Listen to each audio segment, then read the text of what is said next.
이렇게 코로나19가 빠르게 확산되면서 지금 무엇보다 중요한 건 정부의 방역 지침을 잘 따르는 겁니다. 지금부터 보도해드릴 사례는 정반대입니다. 확진 판정을 받고 경기도 파주에 있는 병원에서 치료를 받다가 탈출한 사랑제일교회 신도는 25시간 만에 신촌의 카페에서 체포됐습니다.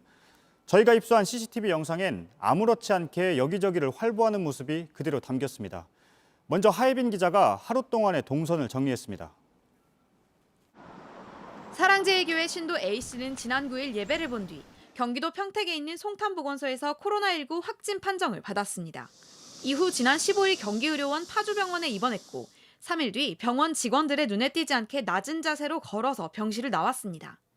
확진자 A씨는 지난 18일 새벽 이곳 경기도의료원 파주병원 정문으로 빠져나갔습니다. 이후 서울로 가는 급행버스를 타고 파주를 떠났습니다. 병원에서 나온 뒤 3시간가량을 인근 하천 등을 배회하다 3km 정도 떨어진 정류장까지 걸어서 이동했습니다. 새벽 4시 20분, 버스를 타기 전까지 벤치에 앉아 신문을 보는 등 여유로운 모습도 보입니다. A씨는 버스를 타고 1시간 넘게 이동해 숭례문 근처에서 내렸습니다. 이후 정류장에서 3km 정도 떨어져 있는 카페를 찾아갔고 그곳에서 1시간 20분 정도 머무른 뒤 다시 자취를 감췄습니다. A씨가 다시 포착된 건 종로구에 있는 한 교당 근처 골목입니다.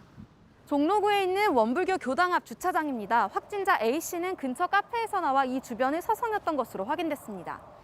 경찰과 교당 관계자들이 저녁 7시 반쯤 건물을 추색했지만 A씨를 찾지 못했습니다. 5시간 후 A씨는 또 다른 번화가에서 발견됩니다. 종로구를 벗어나 이곳 신촌에 도착합니다. 24시간 문을 여는 카페 안에 앉아 있다가 경찰에 붙잡힙니다. 카페는 지금 방역을 마치고 문을 닫은 상태입니다. JTBC가 확보한 CCTV 영상 상당수에서 일상을 보내고 있는 시민들의 모습도 함께 있었습니다. A씨가 경기도와 서울을 오가며 다중이용시설과 도로를 수차례 이용하면서 코로나19 감염 위험성이 더욱 커지게 됐습니다. JTBC 하혜빈입니다. 도주 시간의 절반이 넘는 13시간 정도의 행적은 아직 드러나지 않고 있습니다. 종로를 비롯해서 서울에서 움직였던 시간대입니다. 그 사이에 옷차림이 달라지기도 했습니다. 이어서 황혜린 기자입니다. 경찰은 오늘 오전 11시쯤 원불교 법당 근처 CCTV에 A씨의 모습이 포착된 게 마지막이라고 밝혔습니다. 이후 신촌 커피숍에서 붙잡히기 전까지 13시간 동안 A씨가 어디에서 무엇을 했는지 확인이 안 되고 있는 겁니다. 당초 알려진 것과 달리 A씨가 원불교 법당에서 13시간 머물렀던 것도 불확실합니다. 한번 다 봤죠. 혹시 어디 있는 거. 근데 옥상까지 다 봤는데 아무것도 없어서 끝났는데 한 8시 넘어서 또 해와 경찰서에서 왔어요. 그 사이 A씨는 옷을 갈아입었습니다. 탈출 당시 흰색 민소매를 입고 있던 A씨는 다시 나타났을 땐 남색 셔츠 차림이었습니다.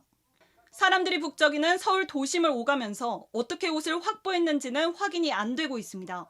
경찰은 카드 사용 기록이 없다는 점에서 옷을 줍거나 훔친 것으로 보인다고 전했습니다.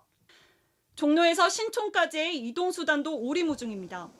특히 이 시간 동안 누구를 만났는지 또 불특정 다수의 시민들과 밀접 접촉이 있었는지 등이 확인되지 않았습니다. 경찰과 방역당국은 A씨가 인구 초밀집 지역인 서울로 가게 된 경위와 커피숍 같은 다중이용시설을 여러 차례 옮겨 다닌 이후 접촉한 사람들에 대해 확인할 방침입니다.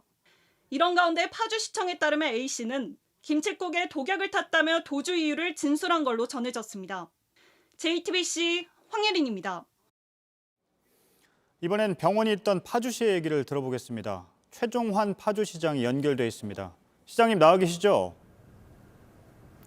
예, 파주시장 최종환입니다. 네.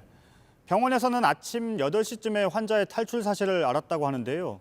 시청은 언제쯤 확인을 했습니까? 파주시도 비상이 걸렸을 것 같은데요. 예, 8시 50분경 파주병원에서 확진자 1명이 도주했다는 소식을 들고 초긴장 상태로 들어갔습니다. 예. 바로 시민들에게 탈출 사실을 문자로 공지를 하셨다면서요. 어떤 내용이었습니까? 예, 파주병원에서 치료 중인 평택시 거주자 사랑제일교회 관련 확진자 1명이 도주를 했으니 시민들께서 주의를 하시기를 당부하는 문자, 재난 문자였습니다. 다만 당시에는 우리 파주시에서 도주자의 인상착의와 용보 등에 대한 신상 정보가 없었기 때문에 단순한 문자 메시지였습니다. 그러자 시민들께서는 초비상 상태로 들어가서 긴장을 많이 하시면서 인상착의를 공개하고 현상 수배해 줄 것을 요청하는 민원이 쇄도를 해서 저희들도 매우 난감했었습니다. 예, 아무래도 그런 문자를 받으면 시민들이 공포감을 가질 수밖에 없을 것 같은데요. 지금 시장님이 들으신 네. 바에 따르면 환자가 탈출 동기로 병원에서 김칫국에 독약을 탄다 이런 말을 의료진에게 했다면서요. 그러면 이 확진자가 입원해 있는 동안에는 방역 지침을 잘 지켰습니까? 네, 정확하게 방역 지침을 잘 지켰는지는 저로서는 확인할 수는 없습니다만은 특이 사항은 특별히 없었던 것으로 알고 있습니다. 다만 이 도주자가 서울에서 신병이 확보된 후 오늘 새벽 2시 30분경 파주병원으로 재입원하는 과정에서 의료진에게 도주 동기에 대해서 김칫국에 독약을 탔기 때문에 도주했다는 이런 어이없는 비이성적인 말들을 언급한 것으로 복수의 관계자로부터 들었습니다. 예.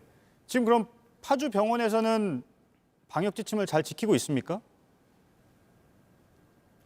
현재로서는 강화된 경비, 방호 인력들을 투입해서 제2의 이런 사태를 막기 위해서 철저히 경계를 서고 있고 지금 도주자는 특별한 동향 없이 치료에 응하고 있는 것으로 알고 있습니다. 예. 지금 말씀하신 것처럼 보안에 강화를 좀 하시겠다 이렇게 말씀을 하셨는데요. 그런데 어떻게 된 겁니까? 병원에서 이렇게 쉽게 탈출을 할 수가 있습니까? 재정비를 좀 해야 될 것 같은데요.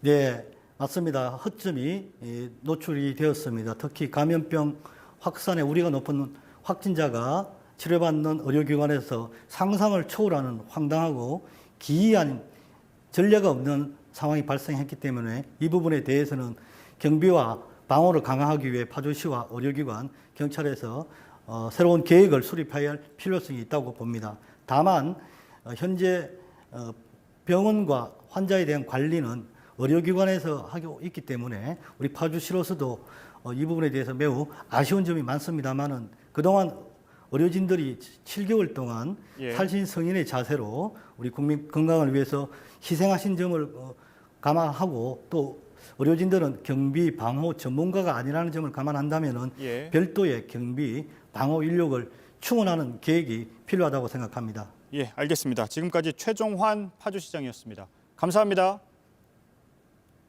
네, 감사합니다.